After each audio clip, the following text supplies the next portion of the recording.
ये है लल्लन टॉप का वीकली पॉलिटिकल प्रोग्राम नेता नगरी। और नेता नगरी में मेरे साथ होते हैं वरिष्ठ पत्रकार राजदीप सरदेसाई। बहुत बहुत स्वागत है आपका। Thank you very much Saurabh, thank you, बहुत बहुत शुक्रिया आपका। आप मतलब जब नेता नगरी के लिए आते हैं तो पीछे किताबों में अपनी किताब रखना नहीं भूलते हैं फ्रेम में। अरे ना, मैंने मेरे बीवी की किताबें रखी और मेरे खुद की किताबें भी रखी। जी मैं देख रहा हूँ आपने अपनी और सागरिका की दोनों की किताबें रखी हैं। देखिए कई किताबें हैं, ये इसमें से कई बहुत सी किताबें हैं, लेकिन अच्छा ये जगह अच्छी है। चलिए परिचय का सिलसिला पूरा हुआ, अब आगे बढ़ते हैं। सबसे पहले नेता नगरी में सियासी सुर्खियां। पहली सुर्खी भारत और चीन के सीमा विवाद से जुड़ी हुई है। 15 जून की रात को गलवान घाटी में जो झड़प हुई जिसमें हमारे देश के 20 जवान शहीद हुए, और उसके बाद केंद्र सरकार की तरफ से बयान आए नहीं आए, सूत्रों के हवाले से आए, और विपक्ष ने जो सवाल पूछे, इस पूरी राजनीतिक गहमा गहमी पर बात करेंगे कि जिस वक्त पूरे देश को एक स्वर में बात करना चाहिए था और सरकार को एक स्वर में देश को संबोधित किया जाना चाहिए था, कहां कहां पर कमियां रहती हैं। दूसरी सुर्खी राज्यसभा चुनाव से जुड़ी हुई है। आज 19 जून है, कई जगहों पर राज्यसभा चुनाव की पोलिंग हुई है।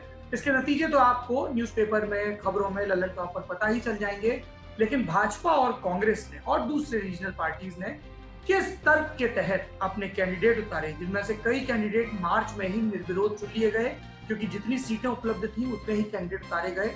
उन सब के बारे में विस्तार से बात करेंगे। तीसरी सुर्खी होगी दिल्ली एनसीआर में कोविड-19 यानी कोरोना की बीमारी के फैलाव की, और किस तरह से देश के गृह मंत्री अमित शाह आगे आए और उन्होंने पूरा चार्ज संभाला। इसके पीछे की पॉलिटिक्स क्या है, इसका असर क्या है, इन सब पर बात करेंगे। हफ्ते की हस्ती में आज आपके लिए एक सरप्राइज होगा, उसके बाद जनता के सवाल लेंगे जो आपने पिछले एपिसोड को देखकर पूछे, और आखिरी में देंगे फुर्सत की सलाह।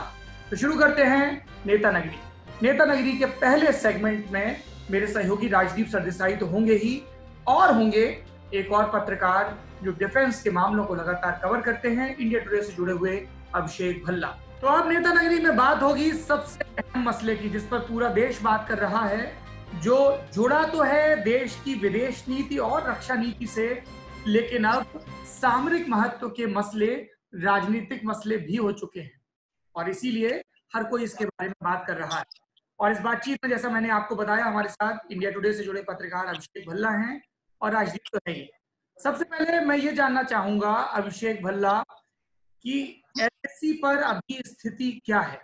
सौरभ देखिए, स्थिति तो अभी भी बहुत ज्यादा गंभीर है, और जो आज जिस बात की पुष्टि हो गई है कि 10 सेना के हमारे लोग थे, जिनमें से 4 अफसर भी थे जिनको बंदी बनाया गया था, उनको चाइना ने 3 दिन रख के फाइनली अब रिलीज कर दिया है। तो ये जो हम 3 दिन से बातें सुन रहे थे कि दोनों देशों के मेजर जनरल्स के बीच बातचीत चल रही है, ये आखिर बातचीत क्या थी? बातचीत यही थी कि हिंदुस्तानी सेना के मेजर जनरल बार बार यही कह रहे थे कि कोई भी बात अब आगे तब बढ़ाई जा पाएगी जब चीन हमारे सैनिकों को छोड़ेगा। 3 दिन रखना कोई मामूली बात नहीं होती है। हम वॉर के समय में नहीं है, ये जंग नहीं हो रही है टेक्निकली, फॉर्मली, लेकिन ये बात सच्चाई है कि 3 दिन तक हमारे सैनिकों को रखा गया। अब क्योंकि वो सैनिक हमारे फाइनली छूट गए हैं, तो ये कहा जा रहा है कि अब आगे मसलों पर, जो कि डीएस्केलेशन है, उस पर बातचीत जारी रहेगी। अब ये बातचीत लेकिन सेना के स्तर पे रहेगी या इसको पॉलिटिकल लेवल या डिप्लोमेटिक लेवल पे ले जाना पड़ेगा, ये बड़ा सवाल है, क्योंकि सेना के स्तर पर तो अभी तक ये मामला सुलझा नहीं है। अगर सुलझ पाता तो आज ये नौबत ना होती कि हमारे सैनिक बंदी बनाए जाते और 20 सैनिक हमारे मारे जाते। राजदीप सरदेसाई जी, मेरा पहला सवाल तो यही है जिसपे हम लोगों को चर्चा करनी चाहिए कि देश की सरकार देश की जनता को ये बता क्यों नहीं रही है कि हुआ क्या है? मैंने ये देखिए सौरभ, बताए क्या, मैं 2 बातें हैं इसमें। पहली बात तो ये है कि ये बड़ा ही सेंसिटिव मामला है, राष्ट्र सुरक्षा से जुड़ा हुआ है। क्या बताए, क्या हमारे सैनिकों को एम्बुश किया गया, कि वहां किस तरह के, क्या हमारे सैनिकों के पास हथियार थे, अगर थे तो किस तरह के थे, अगर नहीं थे तो क्यों नहीं थे? ये बड़े बड़े संवेदनशील मुद्दे हैं। मैं समझता हूं इन पर पूरी तरह से जरूर जनता के सामने रखना चाहिए। सवाल है कब। ये मैं नहीं कह रहा कि ये सवालों का जवाब नहीं मिलना चाहिए, जरूर मिलना चाहिए, लेकिन क्या ये, जबकि जैसे अभिषेक बता रहे हैं स्थिति अभी भी गंभीर है, संवेदनशील है, ऐसे समय पर क्या हम ये सब चीजें जनता के सामने रखें? या जिस तरह से अब मोदी जी कर रहे हैं, ऑल पार्टी मीटिंग कम से कम अब की है, जो मैं समझता हूँ एक अच्छा कदम है। देखिए, राष्ट्रीय सुरक्षा के मामलों को लेकर मुझे लगता है हमें हमेशा सावधानी बरतनी चाहिए। हाँ, जो भी हुआ है कहीं ना कहीं आज की तारीख में लगता है कि कुछ ना कुछ हमारी गलती हुई है, या तो वो मिलिट्री लेवल पर, पॉलिटिकल लेवल पर। ये सब पोस्टमार्टम है, ये पोस्टमार्टम अब नहीं किया जा सकता, जबकि अभी भी दोनों सेनाओं के बीच में बातचीत चल रही है। जैसे अभिषेक कह रहे हैं, या कल शाम तक हमारे सैनिक वहां बंधक थे, हम कैसे फिर इन सब सवालों पर इस समय बात करें? मैंने कहा है इंक्वायरी होनी चाहिए, पार्लियामेंट जब भी बैठेगा ये सब मामले पार्लियामेंट के सामने रखनी चाहिए और पूरी रिपोर्ट होनी चाहिए। लेकिन आज की तारीख में मुझे लगता है पहले स्थिति संभल जाए, चीन को वहां से, उस गलवान वैली से फिर से स्टेटस को जो फिंगर एट के पीछे किया जाए, स्टेटस को मेंटेन। राजनीति, मेरा तात्पर्य यही था कि यदि देश का सबसे बड़ा नेता, देश का प्रधानमंत्री जनता के सामने आता है, कहता है कि ये एक विकट स्थिति है, सेना और सरकार के स्तर पर इससे निपटा जा रहा है, आप लोग स्पेकुलेशन ना करें, आप लोग राजनीति ना करें, चाहे सत्ताधारी दल के हों चाहे विपक्ष के लोग हों जी, शाम को डिबेट में बैठ के एक दूसरे में कमियां निकालते हैं, वो देश के तौर पर हमारी खिल्ली उड़ती है। भाई, आप लोग अपनी पॉलिटिक्स और चीजों पे करिए ना। और एक क्लियर कट ब्रीफिंग, आप राजदीप जी ये देखिए, सूत्रों के हवाले से कुछ कुछ खबरें हैं, सूत्रों के हवाले से खबर आई कल शाम को कि अब कोई सैनिक बंदी नहीं। तो मैं ये कह रहा हूं कि जो आपको थोड़ी भी खबरें देनी है वो आप एक व्यवस्थित चैनल के जरिए दीजिए ना। बिल्कुल, ये गलती थी। मुझे लगता है कि सेना की चुप्पी या सरकार की चुप्पी, इसके वजह से स्पेकुलेशन बढ़ा। और कई हफ्तों से जब ये मामले उठ रहे थे कि चीन की सेना लद्दाख में आई है, हमारी जो जमीन हम समझते हमारी है उस पर उन्होंने कब्जा किया है, तब सरकार डिनाई कर रही थी हर चीज को। देखिए, डिनाई मत कीजिए।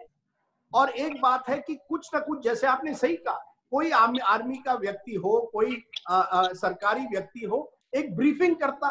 दुनिया भर में ये होता है। अगर आप चुप्पी साधेंगे तो इसके लिए कई कई अटकलें लगाई जाएगी। जब पहले दिन जब ये बात उठी तब आपने डिनाई क्यों किया? पिछले हफ्ते आपने कहा कि डिसएंगेजमेंट शुरू हो गई है, गलवान वैली से चीन की सेना जो है पीछे हट रहे हैं। क्यों कहा? सूत्रों के हवाले। आपको कहीं ना कहीं ना, मैंने जैसे कहा, पोस्टमार्टम बाद में कीजिए, देश के सामने जो हर डिटेल है वो आप बाद में रखिए, लेकिन कम से कम सच्चाई मत छुपाइए। आप डिनाई, अगर आप डिनाई करते हैं किसी चीज को जो वाकई हकीकत कुछ और है, तो फिर सवाल उठते हैं।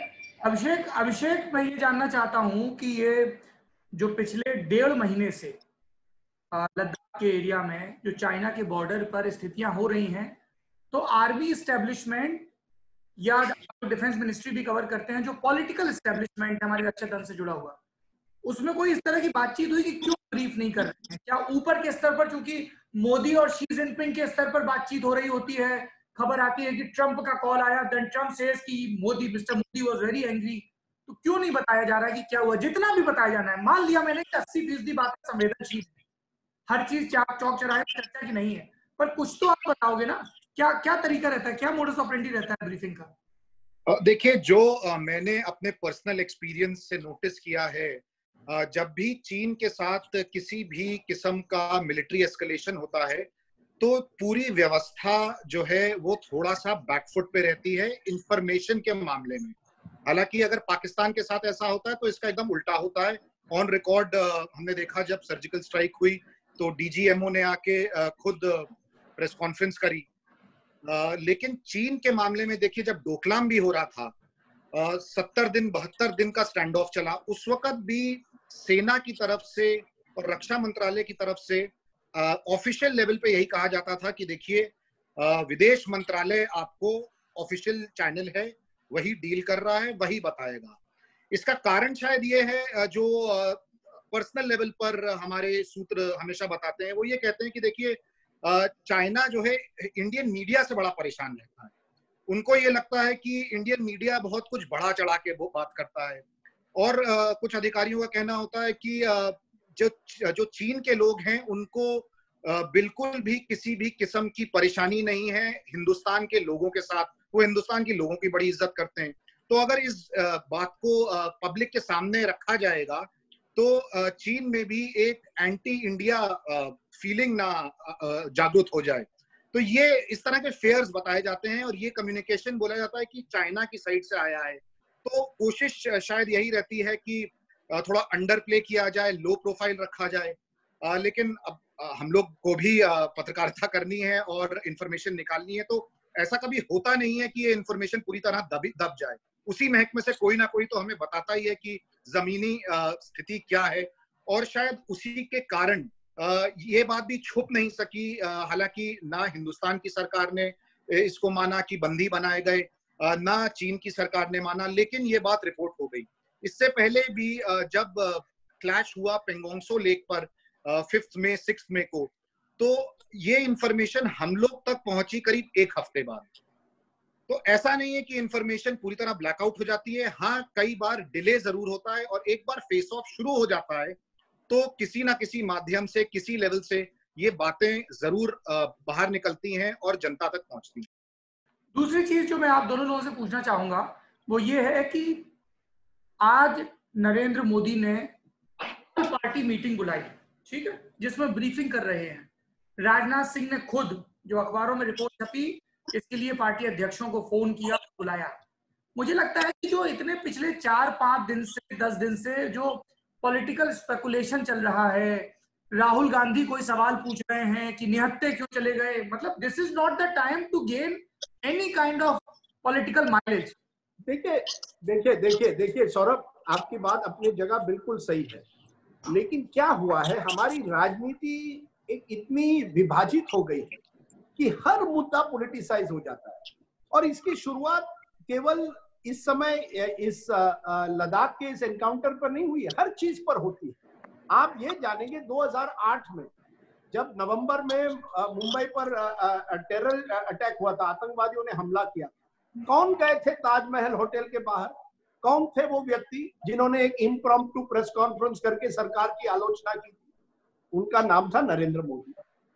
देखिए, आप नहले पे दहला हो रहा है। जब आप विपक्ष में है, मैं राजनाथ सिंह जी की पुरानी स्पीचेस आपको दिखाता हूँ, क्या क्या उन्होंने कहा, क्या आपने छूट, कहाँ है मनमोहन सिंह, क्यों नहीं हम चीन पर हमला कर रहे हैं।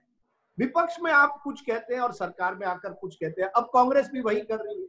जब कांग्रेस सरकार में है तो वो कटघरे में खड़ी रहती है, अब विपक्ष में है तो सवाल पूछती रहती है कि वो किस तरह, कहाँ है आपकी सेना, क्या कर रही है। मैं आपकी बात बिल्कुल मानता हूं कि ये सवाल जो है वो वाजिब है, लेकिन पार्लियामेंट में पूछे जाने चाहिए एक ऐसे समय जब स्थिति तनावपूर्ण है, जब पूरी जानकारी नहीं है। और मैं ये कहूंगा, इन सब चीजों पे नीड टू नो बेसिस पर होना चाहिए। जितनी जानकारी देनी है उतनी देनी चाहिए, सत्य देना चाहिए, झूठ नहीं देना चाहिए, क्योंकि झूठ पकड़ा जाता है। मुझे लगता है ये सोर्स बेस्ड जर्नलिज्म आप एक सीमा तक कर सकते हैं, पूरी तरह से नहीं।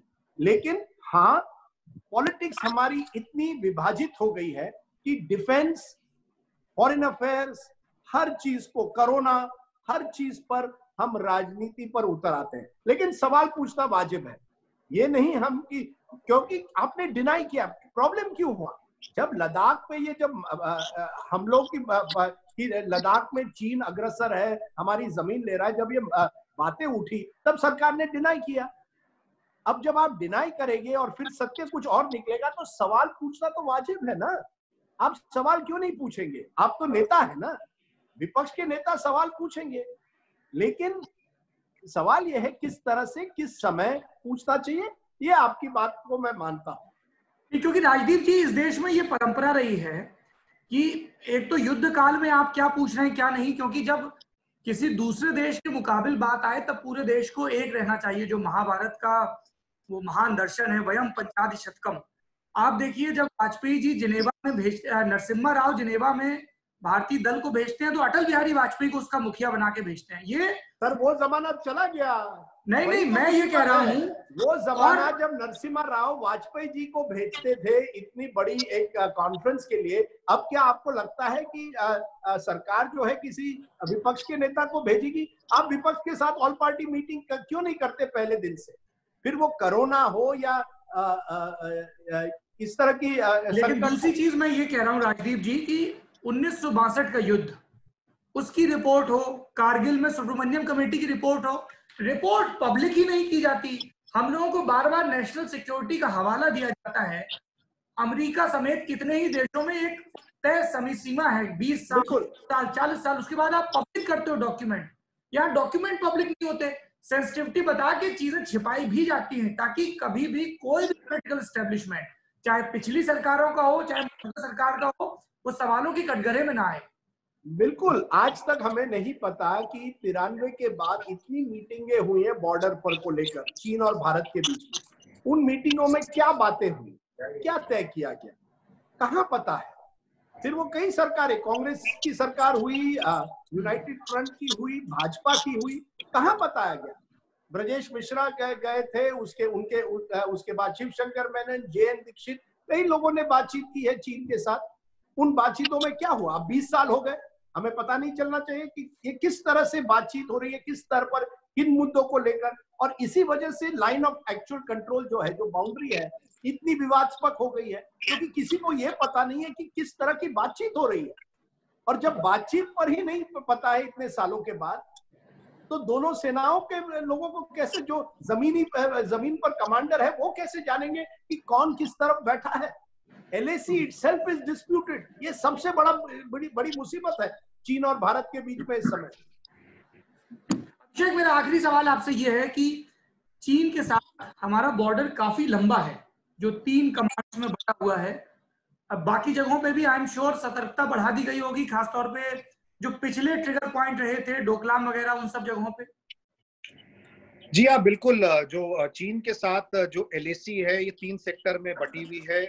जो लद्दाख है वो वेस्टर्न सेक्टर कहलाता है, मिडिल सेक्टर है उत्तराखंड और हिमाचल प्रदेश, और ईस्टर्न सेक्टर है अरुणाचल प्रदेश और नॉर्थ सिक्किम।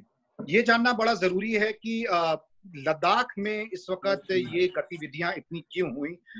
इसका शायद कारण एक ये है कि देखिए, जहां तक अरुणाचल प्रदेश की बात है या नॉर्थ सिक्किम की बात है, वहां पे जो इंडियन आर्मी का भी डिप्लॉयमेंट है वो कहीं ज्यादा है लद्दाख से, और स्ट्रेटेजिक लेवल पर काफी ज्यादा हम भी सक्षम हैं। लेकिन शायद लद्दाख में कुछ गैप्स रह गए थे, खास करके जो गलवान वैली का एरिया है, यहाँ पे जो मुझे पता चला है पेट्रोलिंग कम हो रही थी। इसके कारण बहुत हो सकते हैं। इसका कारण ये हो सकता है कि काफी सालों से यहाँ पे कभी भी कोई प्रॉब्लम नहीं आई। जो 23 डिस्प्यूटेड स्पॉट्स हैं जो ज्यादा संवेदनशील माने जाते हैं, उनमें से गनवल का इलाका उस लिस्ट में नहीं था। हालांकि पेंगोंग लेक जरूर बहुत ही ज्यादा सेंसिटिव स्पॉट है जहां से ये सब शुरुआत हुई। और पेंगोंग लेक में जो हम लोग को पता चला है कि चीन ने कोशिश ही नहीं की है स्टेटस को बदलने की, लेकिन काफी हद तक वो कामयाब हो गया है स्टेटस को बदलने में, क्योंकि वो फिंगर 4 इलाके में आके बैठा हुआ है जो कि हमेशा से भारत के कंट्रोल में रहा है। तो वो एक बहुत ज्यादा सीरियस बात है। बात आई गलवान की, यहाँ पे भी कोशिश स्टेटस को बदलने की थी। ऐसा मिनिस्ट्री ऑफ फॉरेन अफेयर्स ने हमारी ऑन रिकॉर्ड अपनी प्रेस रिलीज तक में बोला। तो जाहिर सी बात है कि जिस तरह की डेवलपमेंट्स हुए हैं, 20 जवानों ने की 20 जवान शहीद हो गए, उसके अलावा 10 बंदी बनाए गए। तो ये बात तो पक्की है कि जो हमारा इसका रिस्पॉन्स है वो सारे लाइन ऑफ एक्चुअल कंट्रोल पे होगा। डिप्लॉयमेंट बहुत ज्यादा बढ़ा दी गई है पिछले कुछ दिनों पे। जो रिजर्व फोर्सेस होती हैं वो आगे भेज दी गई हैं। अब देखना ये कि ये कब तक चलेगा, क्योंकि अभी हम जून के महीने में हैं। जैसे ही सर्दी शुरू होती है इन इलाकों में ये पूरी तरह से कट जाते हैं। तो सर्दी तक अगर ये खिंच गया तो इसका मतलब है कि ये एस्केलेशन, दूसरा सियाचिन बन जाएगा, काफी देर तक चलने वाला। दूसरा सियाचिन बन जाएगा जहां पे आपको बर्फ के बीच, मौसम के बीच भी सेना को तैनात करना है। बिल्कुल बिल्कुल। और अभी भी कुछ जगहें ऐसी हैं 15,000 फीट 16,000 फीट पर जहां पे हमारी पोस्ट हैं, और वो सर्दियों में भी वहां रहते हैं। और यही डिफरेंस है शायद, क्योंकि जो चीन की आर्मी है वो जब पीक विंटर आती है और -30 -40 टेम्परेचर होता है तो उनके सैनिक पीछे हट जाते हैं। उसका कारण ये है कि उनका इंफ्रास्ट्रक्चर बहुत ज्यादा अच्छा है। उनके पास बड़ी बड़ी गाड़ियां हैं जो एकदम इन हाइट्स तक आ सकती हैं। और दूसरा मत भूलिए कि जो चाइनीज साइड है, चाहे वो नॉर्थ सिक्किम में हो चाहे वो लद्दाख में हो, वो एक प्लेटो है। तो मूवमेंट बहुत ज्यादा आसान है कंपेयर टू आर मूवमेंट। हम पहाड़ियों पर हैं, पहाड़ियों पे हम अभी भी जिप्सी में चलते हैं। मैं खुद कुछ इलाकों में गया हुआ हूँ पीक विंटर पे, और मतलब सर चकरा जाता है। तो जाहिर सी बात है कि अगर ये डिप्लॉयमेंट सर्दी तक चलती रही, और जैसा कि आपने सियाचिन का जिक्र किया, लद्दाख की इंपॉर्टेंस इसीलिए है क्योंकि वो एक गेटवे है टुवर्ड सियाचिन। इसकी स्ट्रेटेजिक इंपॉर्टेंस शायद यही है। और जो ये गलतियां यहाँ हुई, कहीं ना कहीं गलतियां तो हुई हैं, उन गलतियों के लिए एक रिव्यू बहुत जरूरी है। वो रिव्यूज मैंने सुना है शुरू भी हो गए, लेकिन क्या डिटेल में जैसे कारगिल के बाद रिव्यू हुआ था उस तरह का रिव्यू किया जाएगा नहीं, ये सरकार हमें बताएगी और उसकी रिकमेंडेशंस को अप्लाई भी किया जाए। चलिए, बहुत शुक्रिया अभिषेक भल्ला। मैं लेकिन एक बात मैं कहना चाहता हूँ सौरभ, कि हमें कहीं ना कहीं इस बात को नजरअंदाज नहीं करना चाहिए कि चीन को हम उस तरह से ना देखें कि चीन की, देखिए चीन एक अब अपने आप को एक ग्लोबल सुपर पावर की तरह देख रहा है। वो चाहता है पूरी तरह से जो वन बेल्ट वन रोड का कॉन्सेप्ट है, एक रास्ता बनाया जाए दुनिया भर में जिस पर उनकी पकड़ हो। उन्हें हम हल्के ना ले। हम ये ना समझे कि केवल प्रधानमंत्री जी और जी जो चीन के राष्ट्रपति उनमें संबंध अच्छे हैं, इसके लिए चीन और भारत के बीच में अच्छे होंगे। चीन हमारा एक तरह से हॉस्टाइल नेबर माना जाए। हमें ये जानना चाहिए पिछले सालों से चीन जिस तरह से अपनी पकड़ बढ़ा रहा है, पाकिस्तान के साथ जिस तरह के उनके संबंध है साउथ चाइना सी में, हम उन्हें ये डिप्लोमेसी जो है उसे एक अलग नजरिए से देखना पड़ेगा। हमें बहुत मेहनत करनी पड़ेगी इस पर। हमें चीन को किसी भी हालत में हम हल्के नहीं ले सकते। China is not Pakistan. और मैं ये भी उम्मीद करूंगा कि डिप्लोमेटिक जो टैक्टिक्स हैं या डिप्लोमेटिक जो रिश्ते हैं या उससे जुड़ी गतिविधियां हैं वो इलेक्टोरल पॉलिटिक्स का हिस्सा ना। बिल्कुल, डिमार्केशन बहुत जरूरी है हर पार्टी के लिए कि जब राष्ट्र से जुड़े मुद्दे हैं, जो सरकारें आती हैं सरकारें जाती हैं, देश रहता है, तो देश से जुड़े जो इतने बड़े मुद्दे हैं वो चुनावी रैलियों का और भाषणबाजियों का और एक दूसरे पर आरोप प्रत्यारोप लगाने का जरिया बनेंगे। तो यही होगा कि जिसको हम इंटरनेट नेशनलिज्म कहते हैं, कि वो रहा है हर आदमी, जिसको पता भी नहीं है, हर आदमी अपनी राय कह रहा है, हर आदमी अपनी बात कह रहा है। ये रुकेगा। बहुत शुक्रिया आपका अभिषेक भल्ला इस बातचीत से जुड़ने के लिए। चलिए दूसरी सुर्खी, और दूसरी सुर्खी में हमारे साथ राजदीप सरदेसाई के अतिरिक्त हैं वरिष्ठ पत्रकार संतोष कुमार। संतोष जी, स्वागत है आपका। संतोष जी और राजदीप जी, मार्च में कई जगहों पर सांसद निर्विरोध हो गए, कांग्रेस के भी भाजपा के भी, जहां नंबर गेम को लेकर टसल नहीं था, जैसे कर्नाटक में, जैसे हरियाणा में, जैसे हिमाचल प्रदेश में।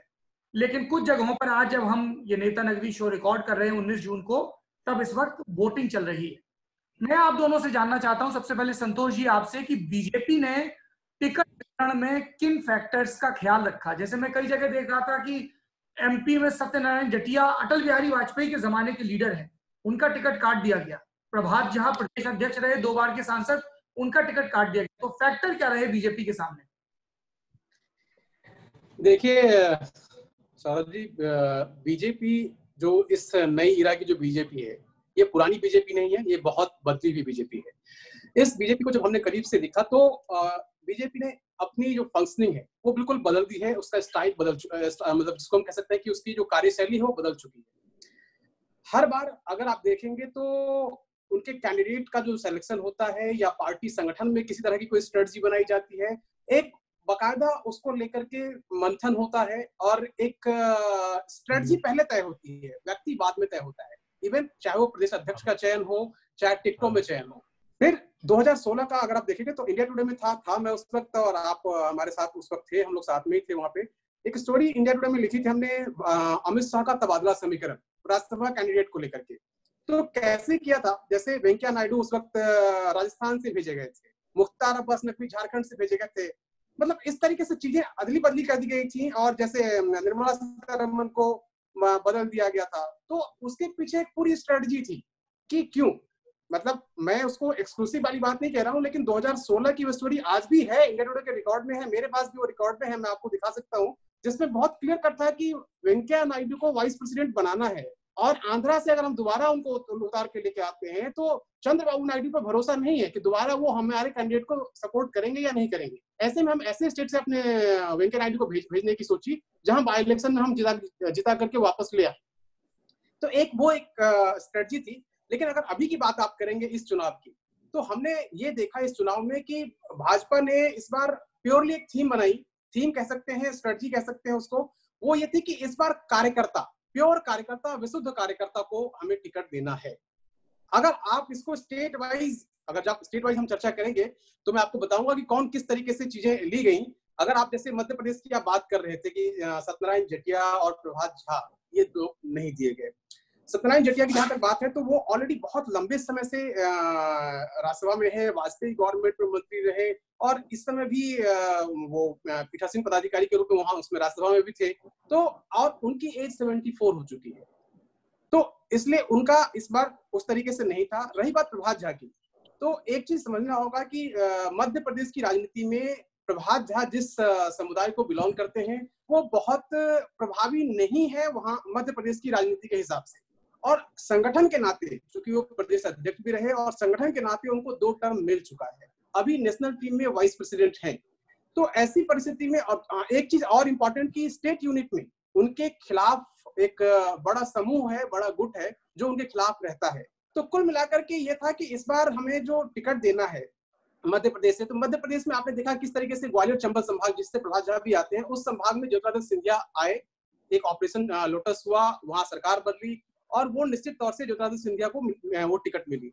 लेकिन दूसरे कैंडिडेट को अगर आप देखेंगे, doctor Sumer Singh Solanki, 48 years age है, आदिवासी चेहरा है, प्रोफेसर है, पीएचडी है और उनको जो लाने के पीछे स्ट्रेटजी है कि आप अगर थोड़ा सा पीछे जाएं मध्य प्रदेश की राजनीति में तो आदिवासी प्रभाव जिस तरीके से रहा है, वो कांतिलाल भूरिया, दिलीप सिंह भूरिया, ऐसे बहुत सारे चेहरे रहे, अनसुईया उइके भी अभी थी जिनको अभी राज्यपाल बना दिया गया वहां पे। तो अब नए चेहरे, अगर नई जनरेशन, नए अगर हम कहें यंग ब्रिगेड की बात करें तो उसके लिहाज से सुमेर सिंह सोलंकी को उतारा गया है। और जो संघ पृष्ठभूमि के हैं, प्योर संघ पृष्ठभूमि के हैं, संघ आपको मालूम है कि संघ आदिवासी इलाकों में, वनवासी इलाकों में किस तरीके से काम करता है, तो सारी चीजों को और एक दूर की दृष्टि के साथ जो है ये चीजें बढ़ाई गई हैं। इसमें एक चीज और मैं कहूंगा कि अगर आप बीजेपी के और नरेंद्र मोदी की स्ट्रेटजी को एक और तरीके से देखें तो राज्यसभा को हाउस ऑफ एल्डर्स कहा जाता है, लेकिन अगर आप देखेंगे तो एवरेज एज को लगातार वो कम करते जा रहे हैं। मुझे याद है कि बीजेपी में एक बड़े नेता ने मुझसे बातचीत में कहा था कि क्यों 40 साल के लोगों को आप राज्यसभा भेज रहे हो, 70 साल के एक मानक होना चाहिए, 70 साल से प्लस, जैसे लोकसभा में आपने 75 से नीचे का मानक बनाया, उस तरीके से राज्यसभा का 70 से ऊपर का मानक होना चाहिए। लेकिन मुझे ये लगता है और जो मैंने इन लोगों को देखा है काम करते हुए, उसमें यह है इनका कि हमें प्रोफेशनल, यंग और एनर्जेटिक लोग चाहिए ताकि हम उस चीज को आगे बढ़ा सकें।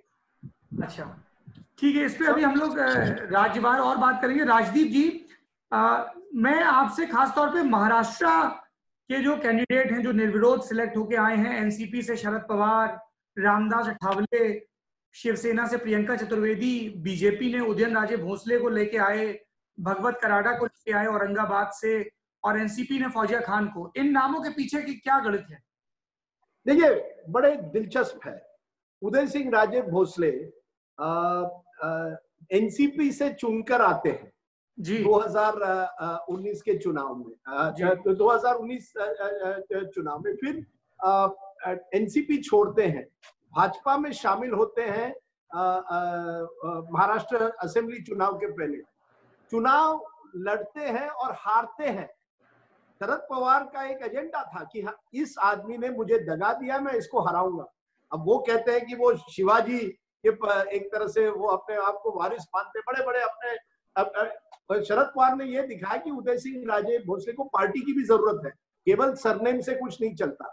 तो एक तरह से वो चुनाव हार गए। अब बीजेपी ने उनको राज्यसभा में लाया है ताकि उनको एक तरह से अकोमोडेट किया जाए, क्योंकि उन्होंने पार्टी छोड़ी थी उस समय एनसीपी, और वो बीजेपी में शामिल हुए थे। और एक शायद मैसेज देना चाहते, देखिए मराठा खासकर की जो समुदाय है वो कहीं ना कहीं बीजेपी अभी भी चाहती है कि मराठा राजनीति को एक तरह से आगे बढ़ाए, तो उदय सिंह राजे भोसले को देती है। शरद पवार तो कभी वो कभी रिटायर तो होने ही नहीं वाले हैं। पिछले कुछ दिनों पहले साइक्लोन हुआ था महाराष्ट्र में, 80 साल की उम्र में अपनी व्हाइट एम्बेसडर को लेके रायगढ़ में यहाँ वहां घूम रहे थे, जो गांव में जिस तरह से जो बर्बादी हुई थी उसे देखने के लिए वो गए। उद्धव ठाकरे प्लेन से गए, उन्होंने एयर ट्रिप की, शरद पवार जमीन से एम्बेसडर कार में गए, तो वो एक बार फिर रहे हैं। उनमें अभी भी शायद उम्मीद है कि कौन जाने कल क्या हो। मैं भी अभी रेस में हूं, मैं राज्यसभा में हूं। प्रियंका चतुर्वेदी बहुत ही इंटरेस्टिंग है सौरभ, क्योंकि प्रियंका चतुर्वेदी को शिवसेना ने टिकट दी है। वो 1 साल पहले कांग्रेस छोड़कर शिवसेना में आई। अब शिवसेना के जो पुराने नेता हैं वो चाहते थे, चंद्रकांत खैरे जो औरंगाबाद से आते हैं, चुनाव हार गए पिछली बार, वो चाहते थे कि मुझे राज्यसभा में अकोमोडेट कर दो। ठाकरे ने कहा नहीं, मैंने प्रियंका चतुर्वेदी को एक तरह से वचन दिया है कि उनको अगर वो कांग्रेस से छोड़कर आती है मैं उनको राज्यसभा भेजूंगा। और लगता है आदित्य ठाकरे की आज चलती है पार्टी में, तो प्रियंका चतुर्वेदी को एक मौका मिल गया है। और उन्होंने भी एक तरह से उनको एक टिकट देके इशारा दिया है कि हम एक यंगर चेहरा चाहते हैं, हम एक महिला को देना चाहते हैं। देखिए बाल ठाकरे के जमाने में किसको देते थे? ज्यादातर उद्योगपतियों को, 1 या 2 उद्योगपतियों को मिलते थे राज्यसभा सीटें शिवसेना की तौर से। अब आपने प्रियंका चतुर्वेदी को दिया है, तो एक तरह से आप एक जनरेशनल चेंज करना चाहते हैं। फौजिया खान जो है, एनसीपी के ज्यादातर नेता आना नहीं चाहते दिल्ली। आप जानिए महाराष्ट्र के नेता जनरली दिल्ली नहीं आना चाहते। मैं उन बहुत कम महाराष्ट्र में हूँ जो दिल्ली जिन्होंने दिल्ली में इतने साल गुजारे हैं। ज्यादातर महाराष्ट्र नेता कहते हैं विधान परिषद भेजिए, हमें राज्यसभा आना नहीं है। पर फौजिया खान को देने से पुरानी उनकी कार्यकर्ता है, मुस्लिम है, एक मैसेज गया है एनसीपी द्वारा। तो कहीं न और कांग्रेस की तरफ से राजीव साठव को दिया है, जो राहुल गांधी के करीबी माने जाते हैं। उन्होंने चुनाव भी नहीं लड़ा 2019 का, लेकिन मेहनती है, परिश्रमी यंग नेता है, राहुल गांधी के करीबी है, उनको टिकट दिया गया है। देखिए एक जमाने में ये जो राज्यसभा टिकटें थी ना, ये दी जाती थी आपके नेटवर्क के ऊपर कि कौन किसको जानता है, कैसी और उसके पहले शुरुआत में दिए जाते थे वाकई पूरी तरह से जिन्होंने पार्टी के लिए काम किया है। उसके बाद उद्योगपतियों का जमाना है, नेटवर्कों का जमाना है। अब भी कुछ हद तक वो नेटवर्क पर ही चलता है। बिहार में जैसे प्रेमचंद गुप्ता को राज्यसभा दिया गया है क्योंकि लालू के ट्रेजरर एक तरह से, अमरेंद्र सिंह का भी यही हाल है। देखिए ये मुझे लगता है राज्यसभा की क्वालिटी जो है ना, एक जमाने में आप देखिए किस तरह के वक्ता वहां हुआ करते, क्या उस तरह के आज वक्ता आपको मिलते हैं राज्यसभा में? क्योंकि अनुभवी नेता बहुत कम रह गए हैं।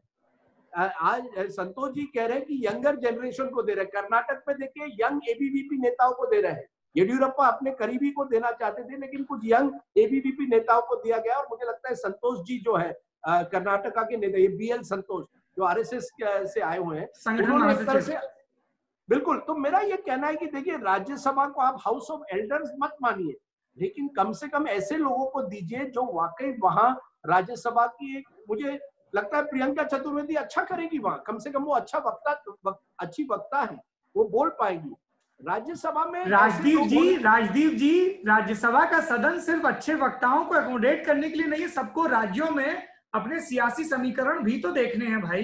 नहीं देखिए सर आप ये कह रहे हैं बार बार सियासी समीकरण का, क्या आप गुजरात में देखिए, पिछले हफ्ते हमने उस पर बात की थी जी। ये जिस तरह से हो रहा है, पैसे का खेल जिस तरह से हो रहा है, अच्छा है कि निर्विवाद होता है, क्योंकि अगर विवाद होता है तो फिर पैसे का खेल हो जाता है।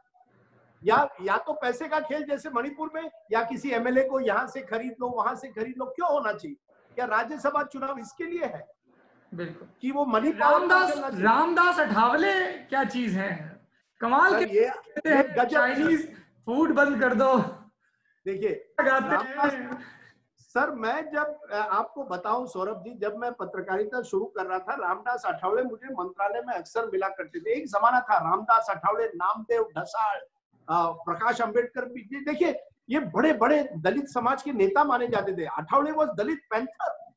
70 के दशक में रामदास अठावले के नाम पे मुंबई के कुछ इलाके बंद भी होते थे। और एक बार मैंने एक कॉन्टेस्ट किया था करीब 10 साल पहले, हु इज ग्रेटेस्ट इंडियन, सबसे बड़ा इंडियन कौन है गांधी के बाद। 47 के बाद, और उसमें अंबेडकर जी भी थे उसमें। रामदास अठावले ने वो प्रोग्राम देखा, उन्होंने कहा मैं आपके चैनल आके आपका चैनल जलाऊंगा, ऑफिस जलाऊंगा, क्योंकि आप अंबेडकर की तुलना किसी और से नहीं कर सकते। देखिए ये अपने जमाने में एक फायर ब्रांड नेता माने जाते। अब क्या हुआ है, वो फायर ब्रांड नेता जो टाइगर शेर माना जाता, पैंथर था, अब वो पुसी कैट बन गया है।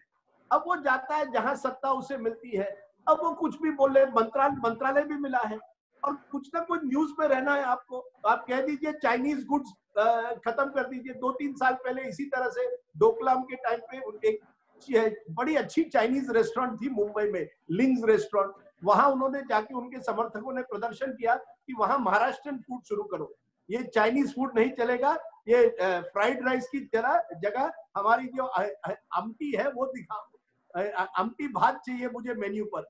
अब ये इससे आपको हेडलाइन मिलती है। रामदास अठावले अब वो कोरोना गो गो गो, कहीं उन्होंने कुछ कहा, ये क्या पागलपन। और इस देखिए ये देखिए उन्होंने राजनीति कई सालों से काम किया, लेकिन डर मुझे ये है कि हमारा राजनीतिक जो डिबेट आप कह रहे हैं, चर्चा वगैरह बहुत कमजोर हो गई, हल्कापन हो गया है। अब रामदास अठावले जैसे लोग भी एक तरह से पार्लियामेंट को कहां सीरियसली लेते हैं।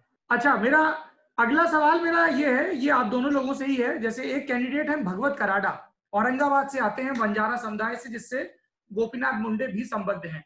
तो कई नामों पे विचार करते दिखा कि जो मुख्यमंत्री या पूर्व मुख्यमंत्री हैं उनकी चली। जैसे भगवत कराड़ा के नाम की जब हम छानबीन कर रहे थे तो बताया गया कि गोपीनाथ मुंडे की जो वारिस हैं पंकजा मुंडे, उस समुदाय की राजनीति पंकजा मुंडे तक महदूद न रहे, इसलिए भगवत कराड़ा को मेयर से सीधे उठा के राज्यसभा में ले आए। मतलब एक समानांतर लीडरशिप डेवलप करने की कोशिश की जा रही है। संतोष जी, मैं ये जानना चाहता हूं आपसे कि ये टिकट वितरण में स्थानीय नेतृत्व की भी चली थोड़ी बहुत, या केंद्र से चीजें तय हुई? क्योंकि जैसे आपने सत्यनारायण जटिया वाले में कहा कि वो 75 प्लस के हो गए थे, 74 के हो गए थे।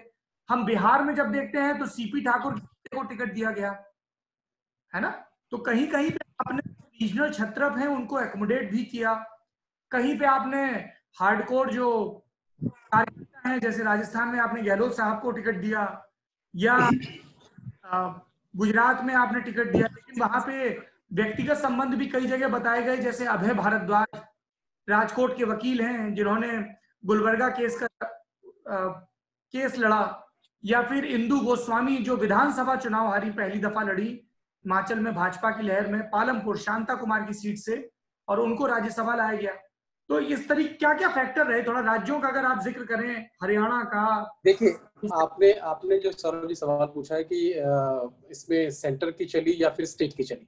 देखिए मैं पहले आपने ओपनिंग रिमार्क्स में मैंने कहा था कि बीजेपी ने हमेशा से एक फॉर्मेट तय कर देती है पहले। जैसे अभी राजदीप जी ने कहा कि कर्नाटक को लेकर के, निश्चित तौर से कर्नाटक में जो बीएस येदियुरप्पा चाहते थे वो टिकट नहीं दिया गया, लेकिन बाकायदा अमित शाह ने पहले बात की उनसे कि हम चाहते हैं कि इस बार विशुद्ध कार्यकर्ता जो हमारा लंबे समय से जमीन पे काम करता रहा है, हम उसको टिकट देना चाहते हैं।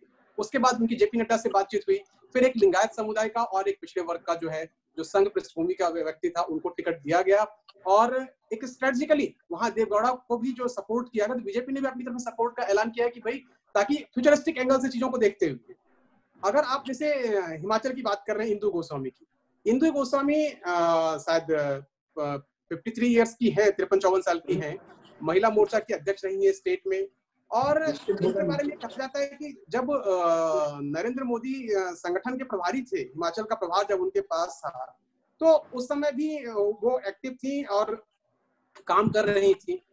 तो जब उनका एक हिमाचल से एक चीज ये और तय हुआ था कि भाई वहां से अगर एक महिला, क्योंकि पहाड़ का एरिया आप जानते हैं, पहाड़ों में महिलाओं का एक डोमिनेंस रहता है, परिवार में वो चूंकि काम करती है, तो एक मैसेजिंग देने की बात भी रही, तो नाम मंगाए गए थे। लेकिन वो सिर्फ एक नाम नहीं था, इंदु गोस्वामी के अलावा भी कई नाम थे। और जो आपने पूछा सीएम की बात, तो वहां जयराम ठाकुर की पसंद महेंद्र पांडे थे। महेंद्र पांडे जो अभी बीजेपी कार्यालय के प्रभारी है, जो बीजेपी कार्यालय को देखते हैं, लेकिन महेंद्र पांडे को नहीं दिया गया। वहां पे फिर जो पार्टी ने तय किया था, एक फॉर्मेट तय किया था कि हमको यहाँ से एक महिला को देना है, उस फॉर्मेट में उन्होंने इंदु गोस्वामी को लिया। और इंदु गोस्वामी अभी आने वाले समय में आप देखिएगा, मुझे जो चर्चा है वो प्रदेश अध्यक्ष की दौड़ में भी है।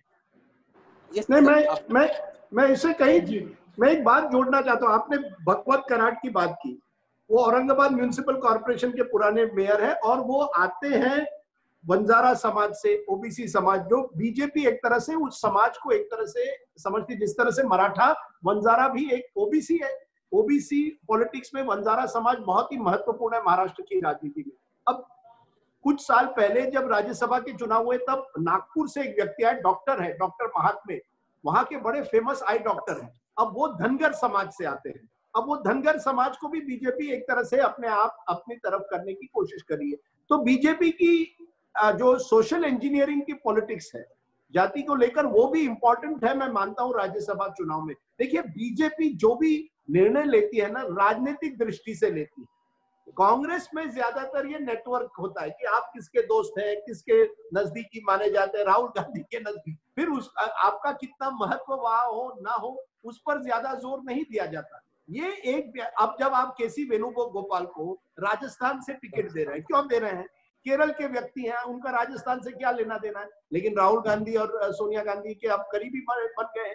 ये जो करीबी का मामला है ना, ये कांग्रेस में ज्यादा चलता है। भाजपा का एक मानना पड़ेगा, जब वो टिकट देते हैं इस तरह से, वो देते हैं कि जो व्यक्ति, उससे हमें राजनीतिक फायदा कितना होगा। ये मुझे लगता है अमित शाह को अगर आप क्रेडिट दें या किसी को भी, ये एक फर्क आ गया। वाजपेयी जी के जमाने में वाजपेयी जी के कोई करीबी है, उनको टिकट दे दीजिए। अब वो सब नहीं होता भाजपा में। ये एक नया भाजपा है, जैसे संतोष जी ने कहा। हरियाणा की मैं खास तौर पे बात करना चाहूंगा। हरियाणा से एक थी, दावेदार कांग्रेस में 3 थे। कुमारी शैलजा जो प्रदेश अध्यक्ष हैं, सोनिया गांधी की करीबी पुरानी वफादार कांग्रेस की, चुनाव हार गई। कुमारी शैलजा की दावेदारी किनारे रख दी गई। रणदीप सुरजेवाला की दावेदारी भी किनारे रख दी गई। वो बस प्रेस में कांग्रेस का चेहरा बनकर रह गए हैं। और टिकट दिया गया लोकसभा चुनाव हारे दीपेंद्र हुड्डा को। जबकि बीजेपी ने जो अपने 2 टिकट दिए हैं वो रामचंद्र जागड़ा को दिए, जो ओबीसी तबके से आते हैं, तेज तर्रार नेता हैं। वो भी विधानसभा चुनाव 3 हारे हैं, लेकिन कार्यकर्ता हैं। और दुष्यंत कुमार गौतम को दिया गया चौधरी बीरेन सिंह के इस्तीफे के बाद के जो बाई इलेक्शन में। तो कई लोग यहाँ पे कह रहे हैं हरियाणा में कि साहब देखिए, हुड्डा परिवार विधानसभा में भी एक लोकसभा सीट भी आई, तो वो भी हुड्डा के बेटे को। नहीं, देखिए सौरभ, आप जानिए आज की तारीख में हरियाणा की राजनीति में नेता नंबर 1 कांग्रेस के भूपेंद्र सिंह हुड्डा, ये उन्होंने स्टेट असेंबली इलेक्शन में दिखाया। ये भी कहा जाता है अगर 2-3 महीने पहले उनको उस तरह की जिम्मेदारी दी जाती तो शायद कांग्रेस जीत भी जाता। अब एक जमाने में राहुल गांधी ने कोशिश की कि हुड्डा जैसे नेताओं को एक तरह से दूर रखा जाए, एक नया जनरेशन उभर कर आए। अशोक तंवर को एक तरह से प्रोजेक्ट किया गया था, चुनाव के पहले वो छोड़ गए और वो राजनीति नहीं चली। अब जबकि हुड्डा एक बार फिर नेता नंबर 1 वहां बन गए, उन्होंने जिद थाम ली, मेरे बेटे को आपको देनी है।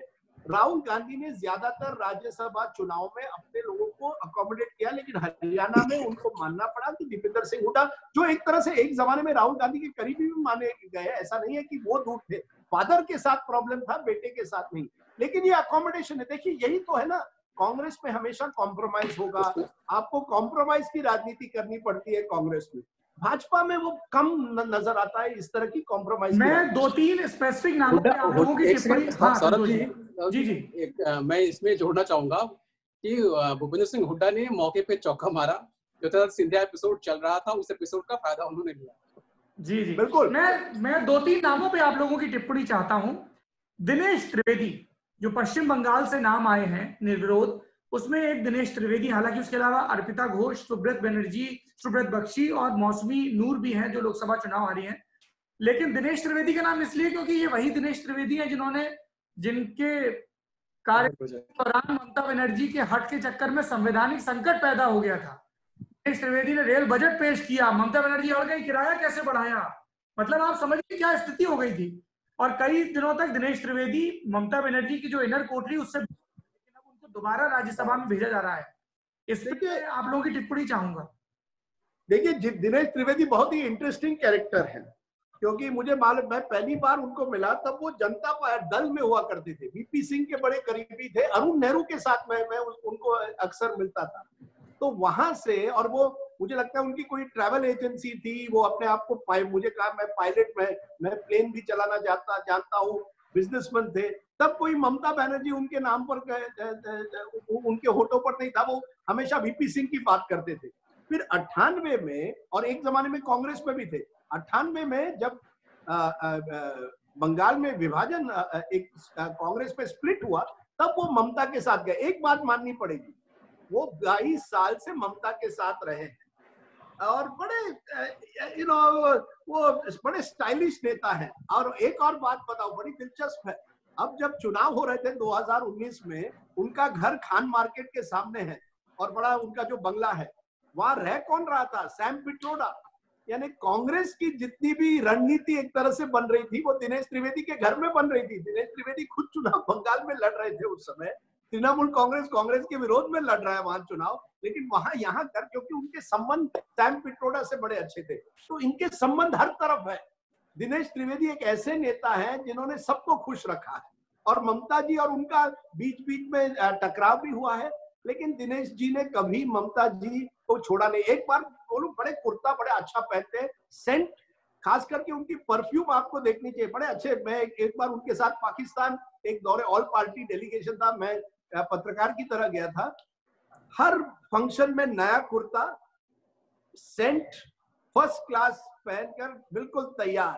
तो Dinesh Trivedi is a very social नेता, मैं उनको कहता हूं ऑलवेज सोशल नेता, लेकिन मेहनती भी है। पार्लियामेंट में मुझे लगता है राज्यसभा में आप देखेंगे कई बिलों पर वो बात करने की कोशिश जरूर करेंगे। चुनाव हार गए पिछली बार, और वो भी एक ऐसे व्यक्ति के सामने जो पहले तृणमूल में हुआ करते थे, वो फिर बीजेपी में चले गए, तो एक तरह से ममता उनको रिवॉर्ड कर रही है। नहीं, ये आप देखिए, जो पश्चिम बंगाल की लिस्ट मेरे सामने है, दिनेश त्रिवेदी, अर्पिता घोष और मौसम बेनजीर नूर।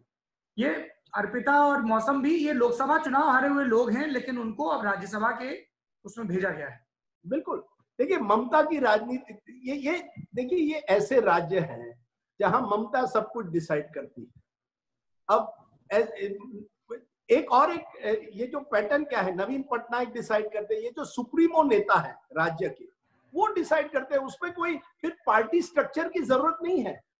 उसमें तो वही पार्टी है ना, वही आपके वोट कैचिंग मशीन है, वही पार्टी। आप उनके चेहरे पे, नवीन के चेहरे पे चुनाव लड़ते हो। आपने नवीन पटनायक का राजदीप जी जिक्र किया, जो 4 लोग ओडिशा से चुन के आए हैं, बड़ा दिलचस्प है। उसमें एक उड़िया फिल्मों के पुराने स्टार हैं मुन्ना खान जी, अजीत कुमार हैं, जो हार्वर्ड और ऑक्सफोर्ड से पढ़ के आए हैं और उड़ीसा की सरकार में सलाहकार थे, युवा हैं, तेज तर्रार हैं। तीसरे सुभाष सिंह है, कोई नहीं जानता, पार्टी के जमीनी कार्यकर्ता हैं। और चौथी ममता महंत है, पार्टी का जुझारू चेहरा। तो मैं देख रहा हूं कि अब राज्यसभा में भी ऐसे नहीं कि फलाने जी ने कह दिया, ढिकाने जी ने कह दिया तो एडजस्ट हो गए। नहीं, आप नवीन पटनायक बहुत इंटरेस्टिंग है। इतने सालों से आप देखिए उनके लिस्ट में किस तरह के लोग आए। दिलीप तिर्की हॉकी प्लेयर आए थे, अब भी आप देखेंगे कई 2-3 जो नए चेहरे आए हैं, बहुत पढ़े लिखे हैं। स्टीफेंस कॉलेज से कोई आया हुआ है, कोई और एक व्यक्ति है जिसने कोई किताब लिखी है। तो कोई एक फिक्स पैटर्न नहीं है। ममता बनर्जी ने बीच बीच में सेलिब्रिटीज को दिया है, बंगाली एक्टर्स को दिया है। तो मुझे लगता है ये जो सुप्रीमो नेता है ना, ये कोई राजनीतिक सोशल इंजीनियरिंग नहीं देखते कि इस नेता फलाई जाति का है, इससे हमें इतना फायदा हो। ये भाजपा देखती है। भाजपा की जो लिस्ट है उसमें सोशल इंजीनियरिंग होती है, और ये जो बाकी नेता है उनमें सोसाइटी ज्यादा नजर आती है। अच्छा, मेरा इस विषय पे अभी देखिए, हम अगले नेता नगरी में विस्तार से बात करेंगे, क्योंकि महाराष्ट्र, माफ करिएगा, मध्य प्रदेश, राजस्थान, झारखंड और गुजरात, इनमें बड़ा दिलचस्प मुकाबला भी है, जो शाम रात तक नतीजे आएंगे। मैं, संतोष जी, आपकी चूंकि अगली किताब भी इसी विषय पर है, संघ और भाजपा के संबंधों पर संघ की छाप, संघ की इच्छा साफ नजर आती है। अब आप उसको खूब कहें कि नई संगठन ये वो, जैसे सोलंकी जी का नाम है, तो सोलंकी जी का जब जिक्र आता है तो कहा जाता है कि नहीं, आरएसएस से डिसाइड हुआ है वो नाम। सौरभ जी, ये जो आप कहना चाह रहे हैं, मुझे मतलब एक बाहर ये परसेप्शन कह सकते हैं, या बहुत सारी चीजें ऐसी दिखती हैं कि लगता है कि संघ डिसाइड कर रहा है, लेकिन जब आप गहराई में जाएंगे, चीजों को देखेंगे, तो एक चीज रहा है कि संघ एक अपनी भूमिका को समझ चुका है कि उसे कहां तक रहना है, नैतिक मार्गदर्शक बनना है या राजनीतिक संचालक। वो अक्सर नैतिक मार्गदर्शक की भूमिका तक सीमित रहना चाहता है, और उसी के मद्देनजर अपनी सलाह देता है। अगर जो बाहर की धारणाएं ऐसी क्यों बनती है, उसके पीछे भी रीजन है। रीजन सिर्फ यही है कि चूंकि जो आज बीजेपी में या सरकार में बैठे हुए टॉप पोस्ट पे जो पॉलिसी डिसाइड कर रहे हैं, जो सारी चीजें डिसाइड कर रहे हैं, वो है कौन आके? वो संघ के ही स्वयंसेवक हैं, संघ की पृष्ठभूमि से आए हैं, संघ की पृष्ठभूमि में पले बढ़े और वहीं से उन्होंने संस्कार लिया, तो उनके डिसीजन में संघ की छाप आपको ऑटोमेटिक दिखेगी। तो इसलिए ये कह देना कि संघ ने डिक्टेट किया या संघ ने अपनी वो दिखाई, ऐसा नहीं है संगठन की वर्किंग के हिसाब से। अगर आप देखेंगे तो अगर आप टिकटों का देखें, जैसे आप बिहार की बात कर रहे थे, बिहार में जो टिकट दिए गए, मैं एक एक करके मैं 4-5 स्टेट जिसकी आप चर्चा कर रहे थे मैं उसकी चर्चा कर दूं कि बिहार में फीडबैक आया कि इस बार भूमिहार को टिकट देना है। कास्ट सामाजिक जो अभी राजदीप जी कहते हैं सोशल इंजीनियरिंग की बात, उसमें हुआ कि भूमिहार टिकट देना है। लेकिन जो फीडबैक और टिकट में जो नाम आए, तो कहीं वहां पे कुछ गड़बड़ ना हो कि जिसने रिपोर्ट दी है वो कहीं अपना व्यक्ति को फिट नहीं करना चाहता हो, उसके लिहाज से नाम कुछ और आया था। लेकिन सेंटर ने जब डिसाइड किया तो उन्होंने कहा नहीं, हम लेंगे भूमिहार, लेकिन चेहरा ये होगा। यानी पार्टी इतना माइन्यूटली काम करती है कि कोई व्यक्ति रिपोर्ट देने वाला वो कहीं बाइस्ड ना हो, पूर्वाग्रह से ग्रसित ना हो, उसके कुछ निहित स्वार्थ ना हो, इसको भी ध्यान में रखती है और उसके बाद टिकट देती है। तो बिहार में जैसे उनको था कि भूमिहार में एक अच्छा चेहरा मुझे देना है, तो सीपी ठाकुर चूंकि एज हो चुकी थी और उनका विवेक ठाकुर ऑलरेडी युवा मोर्चा में रहे हैं और चुनाव लड़े हैं और संगठन में लगातार सक्रिय हैं, तो एक नाम वहां पे है और यंग है, तो इस लिहाज से विवेक ठाकुर चुने गए। जबकि एक नाम और आया था, जिसे आप जानते हैं कि हमारी पत्रकारिता से छोड़ के वो बीजेपी की राजनीति में गए हैं, देवेश कुमार जी, उनका नाम था उसमें, उनका भी नाम था इस सीट के लिए, लेकिन उनका नहीं हो पाया। उसी तरीके से आप झारखंड को देखें, झारखंड में दीपक प्रकाश एवीपी बैकग्राउंड से रहे, संघ बैकग्राउंड से हैं पूरी तरीके से, और बीच में वो बाबूलाल मरांडी के साथ चले गए थे, फिर वापस आए और झारखंड पे तय हुआ कि इस बार हम ट्राइबल नहीं देंगे, हम सिर्फ जनरल कास्ट के नेता को देंगे, जनरल कैटेगरी के लोगों को देंगे। जनरल कैटेगरी में किसको दें? तो उसमें आया कि चूंकि ये संगठन के व्यक्ति हैं और एक चेहरा है, फॉरवर्ड कास्ट में आते हैं, तो इनका नाम सेलेक्ट किया गया। इसी तरीके से अगर आप चाहे गुजरात देख लें, राजस्थान देख लें, राजस्थान बड़ा इंटरेस्टिंग है। राजस्थान की जब मैं चीजों को देख रहा था, बात कर रहा था लोगों से, तो राजस्थान में बीजेपी ने 2 कैंडिडेट उतारे। राजस्थान में एक ही बीजेपी का जीतने की स्थिति में है, एक सीट बीजेपी लूज करेगी अभी की स्थिति में, ओंकार सिंह लखावत नहीं जीत रहे हैं। लेकिन राजेंद्र सिंह गहलोत क्यों? आप देखेंगे तो राजेंद्र सिंह गहलोत 93 में 1993 में सरदारपुरा सीट से जीते, जहां से अशोक गहलोत आते हैं, उस सीट से वो जीते थे। भैरव सिंह शेखावत की सरकार में मंत्री बने थे और उसके बाद 98 में वहां पे अशोक गहलोत ने अपने खास व्यक्ति मान सिंह देवड़ा को लड़ाया था और देवड़ा वहां से चुनाव जीते थे। उसके बाद वो नहीं जीते, राजेंद्र सिंह गहलोत वहां से नहीं जीते, लेकिन उस सीट पे करीबन 80,000 जिसको सैनी माली वोट कहते हैं, वो करीबन 80,000 की संख्या में है लगातार। उसके बाद अशोक गहलोत का कब्जा रहा उस सीट पे। लेकिन ऐसे में और अभी हाल ही में मदन सैनी की डेथ हुई थी, तो इन सब सारे इक्वेशंस को देखते हुए राजस्थान में यह तय किया गया कि अगर हमको इस पे फोकस करना है और अशोक गहलोत को थोड़ा सा काटना है सोशल इंजीनियरिंग के लिहाज से, तो राजेंद्र गहलोत हमारा मुख्य चेहरा है इस मामले में। ओंकार सिंह लखावत आप जानते ही हैं कि वो भी संघ पृष्ठभूमि से हैं और उनको लेकर के चीजें रही, लेकिन वो जीतने नहीं जा रहे हैं। फिर उसके बाद अगर आप गुजरात की बात कर रहे थे, गुजरात में अगर आप देखेंगे अभय भारद्वाज, आपने कहा कि एडवोकेट जनरल, वो पहले सरकार की ओर से एडवोकेट जनरल रहे हैं, गुलबर्गा केस की आपने बात की निश्चित तौर से, और वो जनरल कैटेगरी से आते हैं। लेकिन अगर आप देखेंगे तो उनका पूरा परिवार, उनका भाई, उनके पिताजी, सब जनसंघ के जमाने से जुड़े हुए हैं। कोई ऐसा नहीं है कि वो पैराट्रूपिंग हो कि आपने चूंकि वो गुलबर्गा केस लड़े थे इसलिए उनको राष्ट्रपति दे दिया जाए, ऐसा बिल्कुल नहीं। विद्यार्थी परिषद की पृष्ठभूमि है। बिल्कुल। उसी तरीके से आप रमीला बेन को देखेंगे। रमीला बेन एक आदिवासी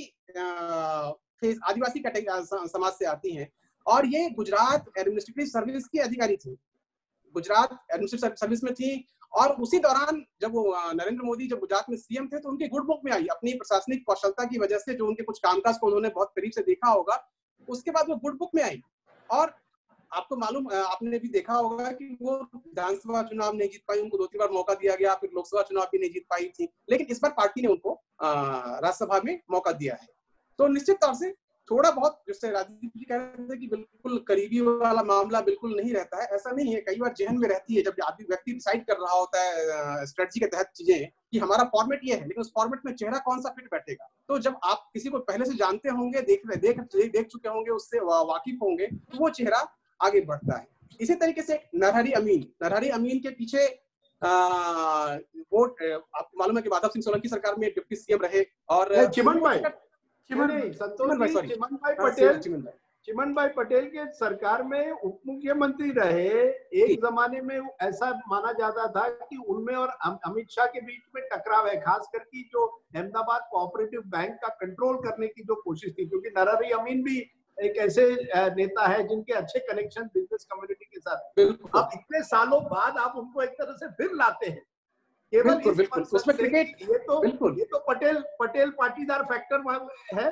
और उसके साथ साथ कहीं ना कहीं एक ऐसा नेता जो आप समझते हैं ऐसे जो कांटे की टक्कर है, उसमें उनके साथ वो उस टक्कर को जीत सकते हैं, क्योंकि उनके पास वो साधन है, और उन साधन के जरिए बिल्कुल एक तरह से वो साधनों की खूब चर्चा हो रही है इस राज्यसभा चुनाव में। मैं कहना चाह रहा था, मैं भी यही कहना चाह रहा था कि नरहरी अमीन का यही है। एक चीज और जो राजस्थान में मैं मिस कर गया राजस्थान में बताने को, राजस्थान में दूसरा कैंडिडेट ओंकार सिंह लखावत को उतारने के पीछे एक रणनीति थी। वो वाकई वहां पे सचिन पायलट को लेकर के बातचीत हो रही थी, चर्चाएं थी, और ये कहा जा रहा था कि सचिन पायलट के साथ 30 एमएलए हैं, लेकिन बाद में सिर्फ 3 एमएलए की बात अभी जो कही जा रही है, जो मेरी जानकारी है कि 3 एमएलए उसके साथ थे। तो इसलिए बीजेपी ने वहां चांस लिया था वहां पे राजस्थान के अंदर। नहीं, लेकिन मैं ये कहूंगा, आपने साधन की बात की, मुझे लगता है ये जहां ज्यादा कैंडिडेट्स हैं और कम सीटें हैं, वहां आजकल चुनाव राज्यसभा के साधन पर लड़े जाते हैं, क्योंकि आपको क्रॉस वोटिंग की जरूरत है।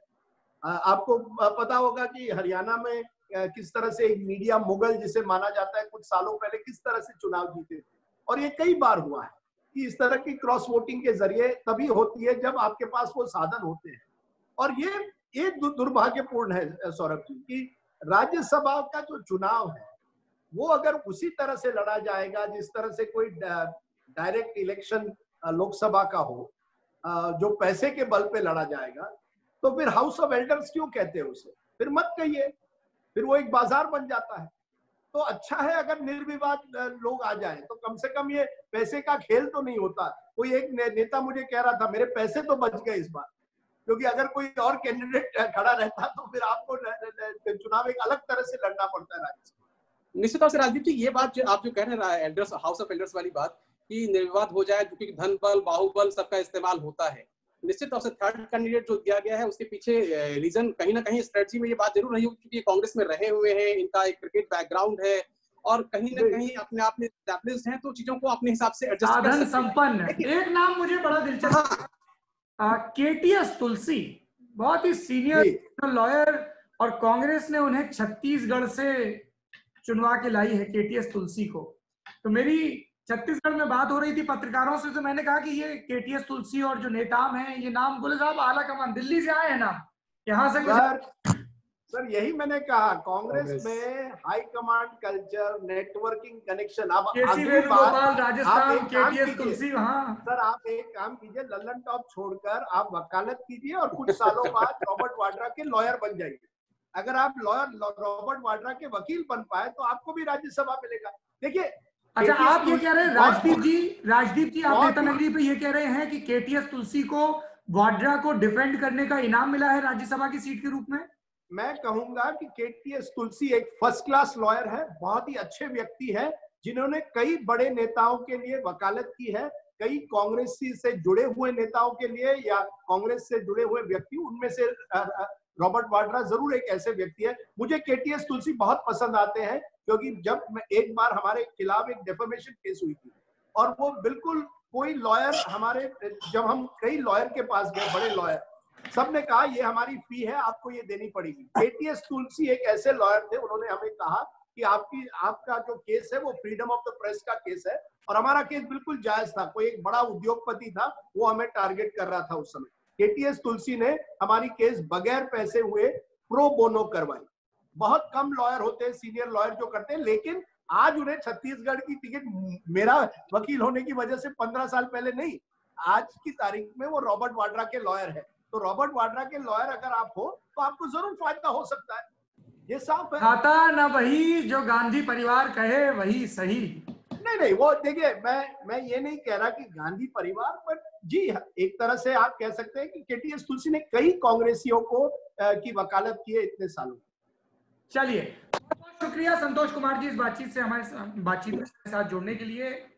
जब भी आगे भविष्य में भाजपा संघ ऐसे विषय आएंगे, हम बार बार आपको नेता नगरी में आने का आग्रह करते रहेंगे। Thank you so much.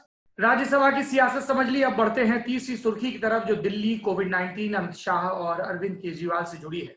Rajdeep ji, Amit Shah Delhi NCR के जिलाधीशों के साथ मिल रहे हैं, डीसी डीएम के साथ मिल रहे हैं।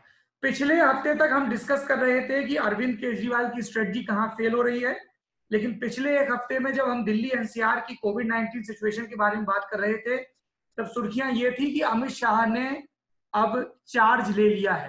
How do you look at it?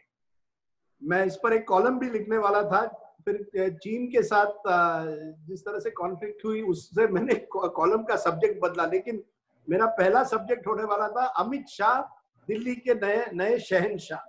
देखिए, एक तरह से जो चुनाव में हारे वो अब कोरोना के बाद एक तरह से अमित शाह की एक तरह से जो ख्वाहिश कहिए या जो उनका एक जो वो समझते थे कि भाजपा की सरकार बन सकती है चुनाव के बाद, बन नहीं पाई, अब वो एक तरह से सरकार चला रहे हैं कोरोना को लेकर। कोरोना के जितने भी बड़े अधिकारी हैं, मीटिंग्स है, वो अब अमित शाह लेने लगे। और मुझे लगा, देखिए जमाना कैसे बदलता है। साल के शुरुआत में चुनाव के टाइम में जो टकराव उनमें और अरविंद केजरीवाल के बीच जिस तरह से चुनाव में लगातार हो रहा था, फिर पिछले कुछ दिनों पहले आप देखते हैं नॉर्थ ब्लॉक में अमित शाह मीटिंग लेते हैं, दोनों केजरीवाल जी और अमित शाह बड़े गंभीर रूप से एक दूसरे से बात कर रहे हैं। जमाना बदल गया है।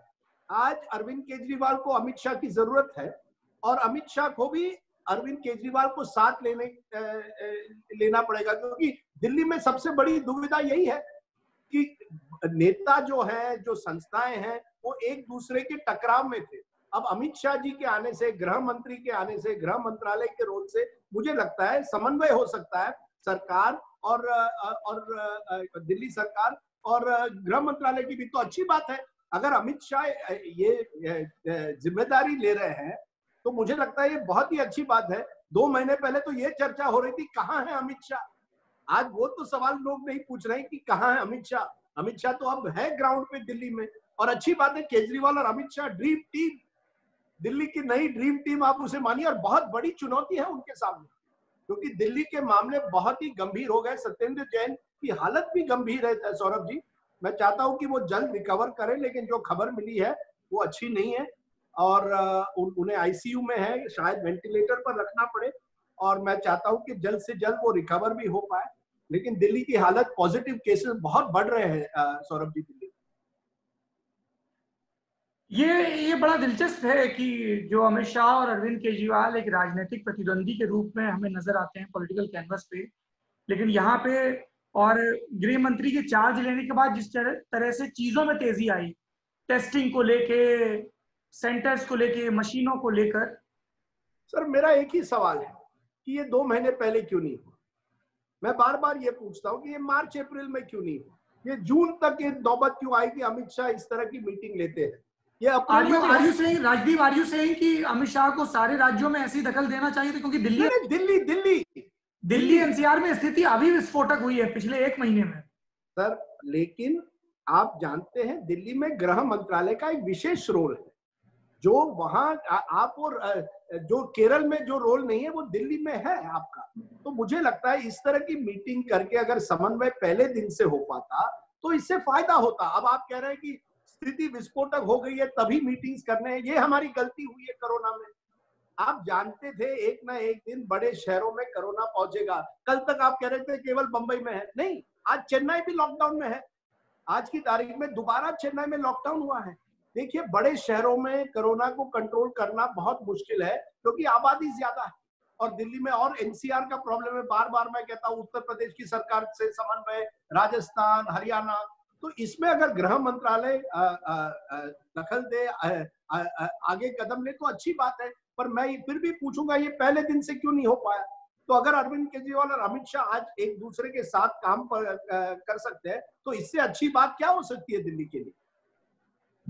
चलिए अब बढ़ते हैं नेता नगरी के दूसरे सेगमेंट की तरफ, जिसका नाम है हफ्ते की हस्ती।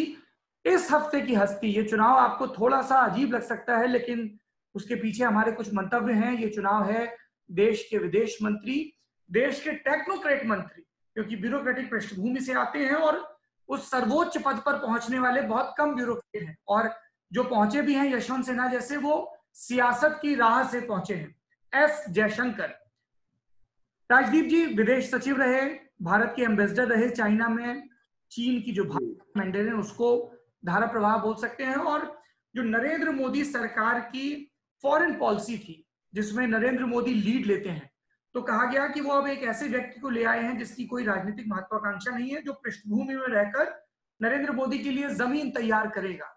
लेकिन जिस चाइना के संदर्भ में सबसे ज्यादा ये बात कही जा रही थी, इस वक्त डिप्लोमेटिक पॉइंट ऑफ व्यू से देखें तो सबसे ज्यादा गड़बड़ियां वही हो रही हैं। और कल के दिन में हमने देखा 18 जून को जिस तरह से राहुल गांधी वर्सेस एस जयशंकर हुआ ट्विटर, आप एस जयशंकर को कैसे देखते हैं?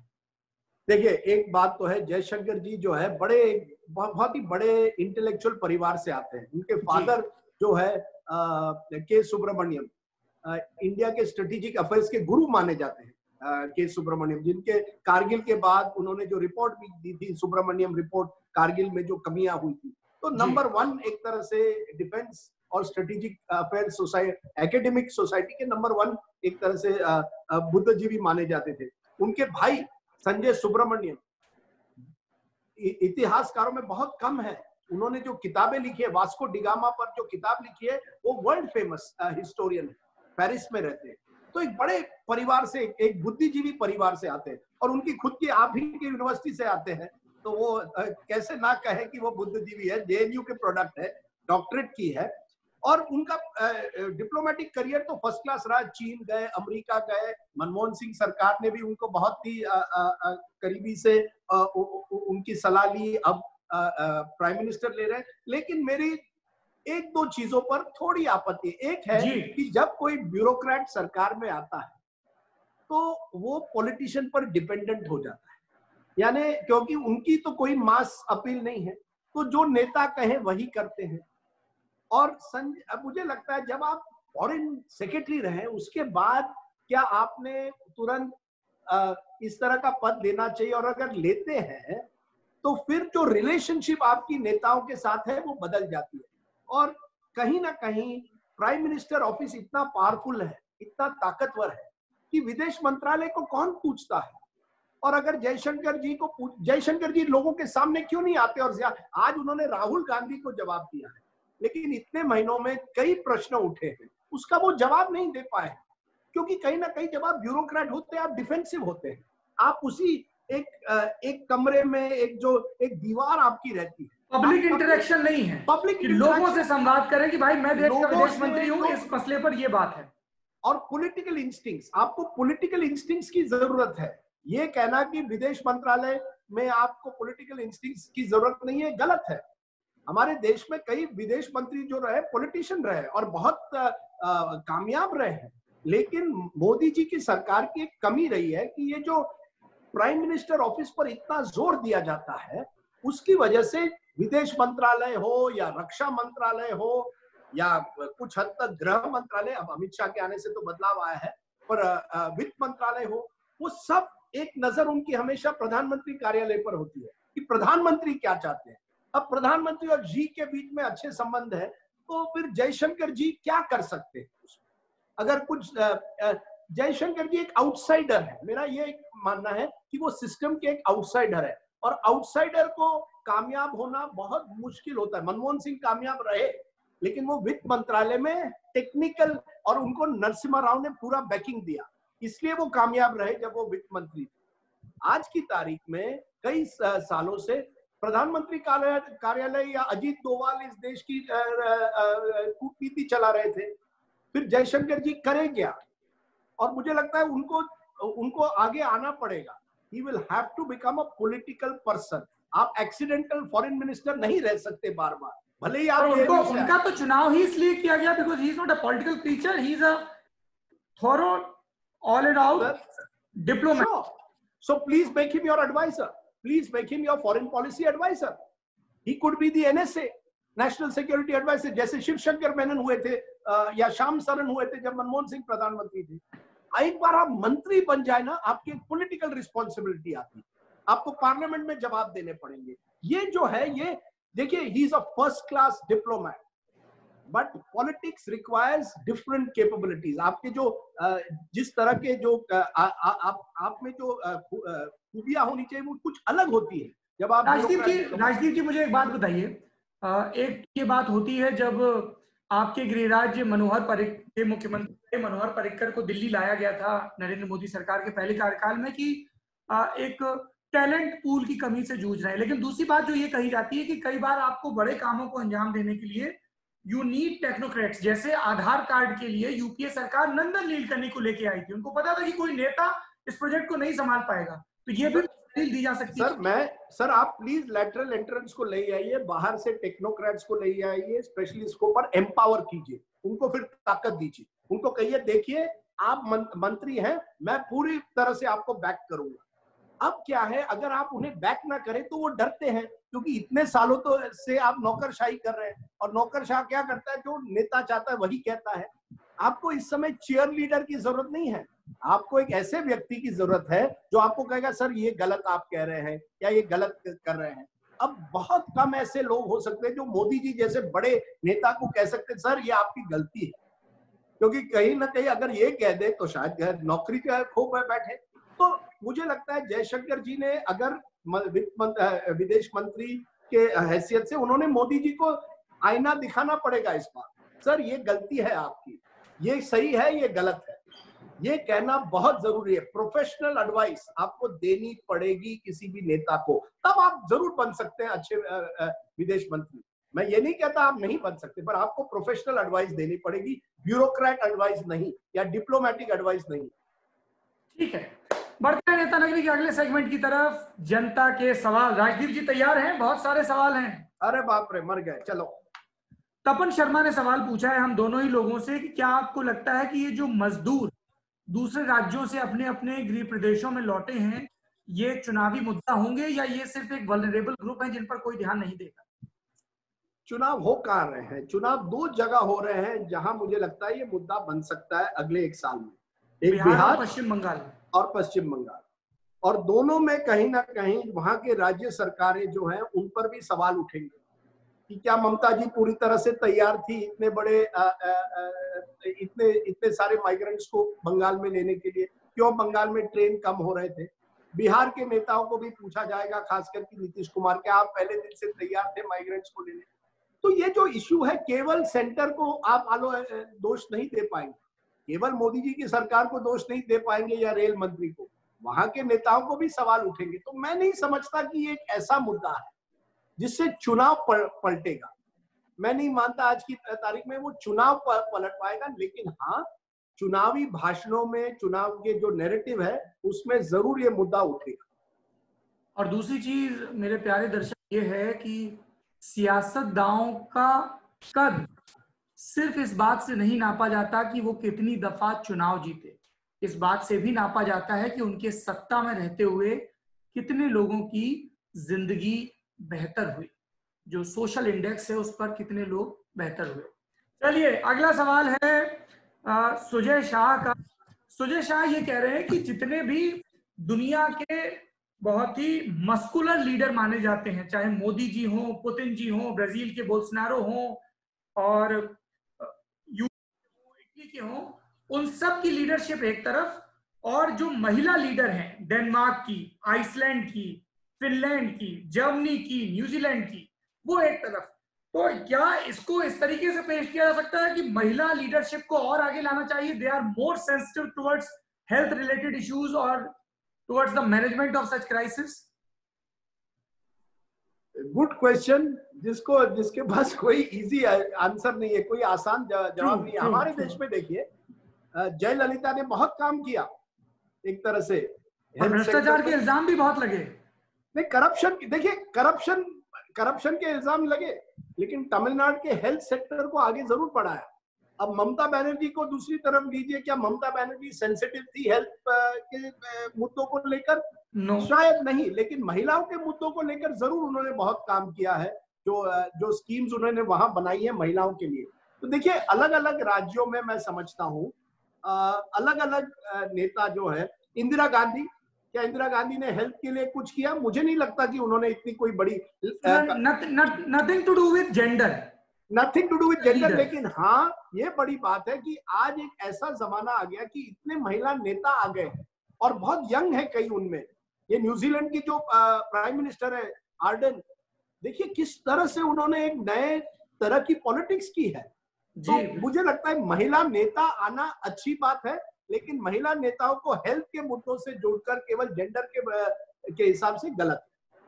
सुनील चौधरी का सवाल है कि हेल्थ स्टेट का सब्जेक्ट है, उनका ख्याल रखना, जो जिस स्टेट में है लेबर्स, और उनको एक स्टेट से दूसरे स्टेट में फेरी करना, ये राज्य सरकारों का काम है, चाहे वो भाजपा की सरकारें हों, कांग्रेस की या दूसरी रीजनल पार्टीज की। लेकिन इन सब चीजों के लिए नरेंद्र मोदी को ब्लेम करना कहां तक ठीक है? देखिए, सवाल अच्छा है आपका, लेकिन एक बार पेंडेमिक होता है, नेशनल डिजास्टर मैनेजमेंट एक्ट के तहत 2005 का जो एक्ट है NDMA के तहत, उस एक्ट के जितने भी पावर्स हैं वो सब अब केंद्र के पास है।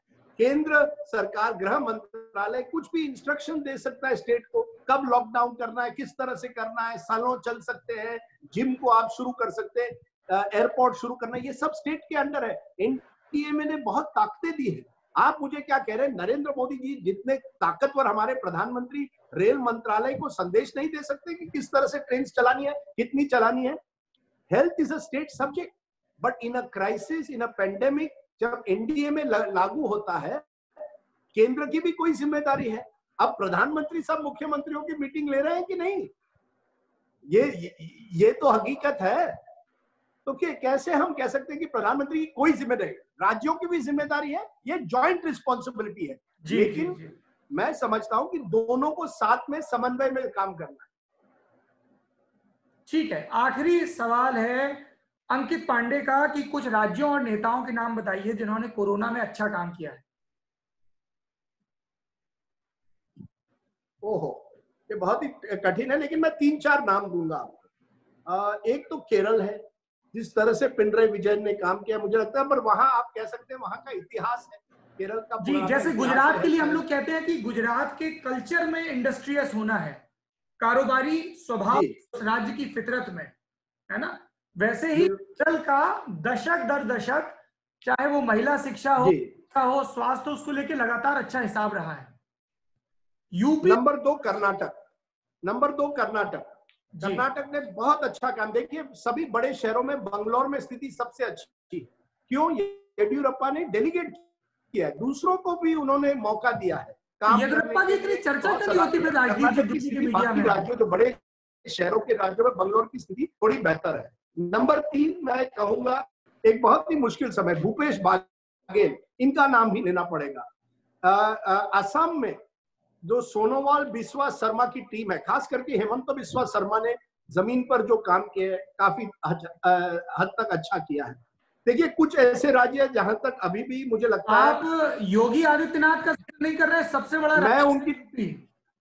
मैं उनकी तरफ अभी आ रहा था। 2 बड़े राज्य हैं जी, उत्तर प्रदेश योगी आदित्यनाथ, महाराष्ट्र उद्धव ठाकरे।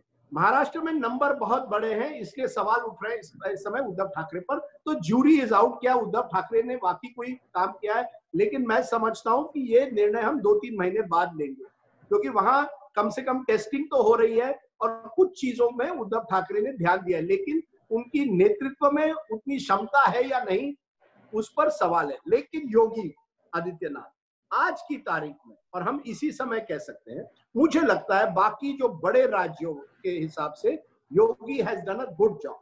आपको कहना पड़ेगा कि योगी आदित्यनाथ ने अपनी सिस्टम को टाइट रखा है, और ये बहुत ही बड़ी बात है। उत्तर प्रदेश जैसे बड़े राज्य में, वहां जहां हेल्थ इंफ्रास्ट्रक्चर कर्नाटक या केरल जैसी नहीं है, ऐसे राज्य में स्थिति को काबू में लाना मुश्किल है। और मैं समझता हूं माइग्रेंट का इश्यू हो, हेल्थ इंफ्रास्ट्रक्चर का हो, योगी ने बहुत मेहनत की है, इसमें कोई दो राय नहीं है, और सिस्टम को ठीक करने की कोशिश की है। I would not give him 10 on 10, but he certainly does better than most people expected. चलिए बढ़ते हैं नेता नगरी के आखिरी सेगमेंट की तरफ। फुर्सत की सलाह, राजदीप सरदेसाई, एक और वीकेंड, ये जो कुकीज खाएंगे आजकल कैसे कुर्बान करेंगे? कुछ थोड़ा सा खेलिए, कुछ दौड़िए, कुछ करिए, योगा करिए। योगा डे है संडे को, आप योगा करते हैं कि नहीं?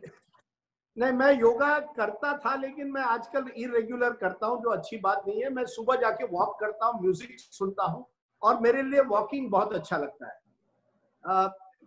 मैं फुर्सत से सुबह 45 मिनट वॉक करते हुए, म्यूजिक सुनते हुए जाता हूँ। आप योगा करते होंगे, मैं योगा नहीं करता, लेकिन मैं जानता हूँ योगा मेरे सेहत के लिए अच्छा है। मैं थोड़ी बहुत मेडिटेशन आजकल करता हूँ, जो मेरे सेहत के लिए अच्छा है। और इस वीकेंड मैं सोच रहा हूँ कोई नई पिक्चर अगर आए, तो अगर आपके पास कोई सलाह हो तो मैं जरूर देखूंगा। मैंने मेरी सागरिका के साथ कल रात को एक बड़ी अच्छी पुरानी पिक्चर देखी। उन्होंने पहली बार देखी, मैंने दूसरी बार। काई पो चे, सुशांत सिंह राजपूत की पहली पिक्चर थी हिंदी में। बहुत ही बेहतर पिक्चर है, मुझे बहुत ही अच्छा लगा। गुजरात राइट्स का बैकड्रॉप है, लेकिन वो पिक्चर बहुत ही अच्छी थी, तो वो पिक्चर दोबारा मैंने कल देखी। और वीकेंड में अगर इसी तरह से कोई अच्छी पिक्चर हो तो मैं सोच रहा हूँ कोई नई अच्छी पिक्चर देखूं। I am told there is a Netflix या अमेज़न पे स्पेशल फोर्सेस करके कुछ है, मुझे कहा गया जरूर देखिएगा। ठीक है।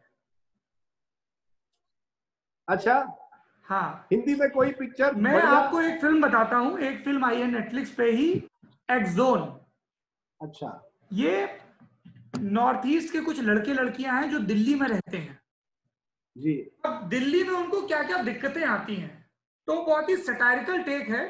पर मुझे लगता है कि ये इस तरह की फिल्में सारे जो मेनलैंड है ना, सारे जो मेजॉरिटी की फीलिंग वाले स्टेट हैं, चाहे नॉर्थ के हो चाहे साउथ के, उनको जरूर दिखाना चाहिए कि जब दूर दराज के प्रदेशों के लोग जो दिखने में आपके जैसे नहीं, वो आपके बीच आकर रहते हैं, तो हमारे क्या पूर्वाग्रह होते हैं।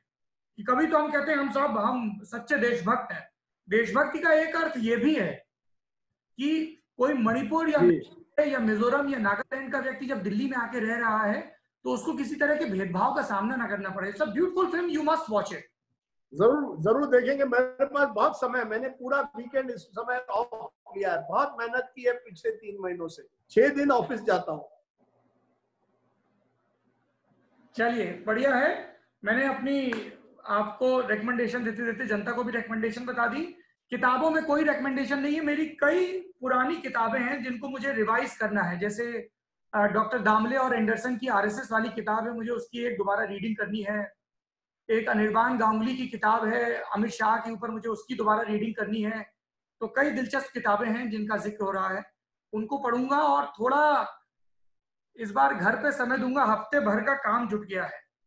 जो घर का काम है, चूंकि घर में जो लोग हमें काम में सहयोग करते हैं वो अभी कोरोना की वजह से नहीं आ रहे हैं, तो जाले साफ करना, झाड़ू, गमले, मेरा मालिश वाला 3 महीनों से नहीं आया, इस संडे आ रहा है।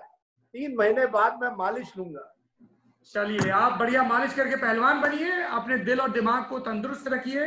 अगले हफ्ते फिर आपसे नेता नगरी में मुलाकात होगी। बहुत बहुत शुक्रिया Rajdeep Sardesai. Thank you so much, नमस्कार।